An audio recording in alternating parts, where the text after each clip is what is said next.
see if, in fact, that address receives any mail. Reason why is because spammers do things like what's called a dictionary attack. So they basically just try random words and names within a dictionary, mail them to internet service providers, and see what's accepted and what's not. And what is accepted then, they say this is a legitimate email address and we're going to spam the heck out of it. And then they'll sell it to their friends, and their friends sell it to their friends. And so this is how spam traps or decoy accounts work. And in this case, for this major retailer, they had over 20 spam traps. And it wasn't actually due to these decoy accounts. I'm going to get into more detail in just a bit about how they were getting them on their list.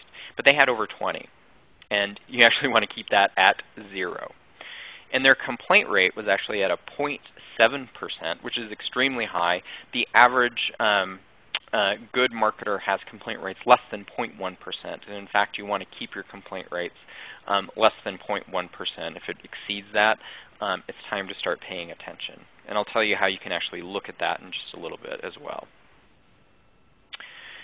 So again, I want to remind you guys, go to senderscore.org/AMA and take a look at what your sender score is. And I'm actually going to and we'll talk about what that exactly means. So again, a sender score is basically like your credit score, except in this case for your sender score it goes from 0 to 100. And now I'm going to take a poll here for you guys and to see what your sender score is. I'd like to get a good gauge of, if you guys have looked at it, if you guys have bad scores or good scores. So again, anything greater than a 90 is good. You're doing probably a lot of the best practices out there. You probably don't have a lot of deliverability issues, although some deliverability issues can still occur even if you do have a good sender score. If you're between 70 and 89, you're probably around average. But you probably are experiencing some delivery issues at the ISPs. You may even have some content filtering. And if you're below 70, that means you're probably in the danger zone. So you could be having a lot of emails delivered to the spam folder. You may see a lot of blocks either at the ISPs or the blacklists.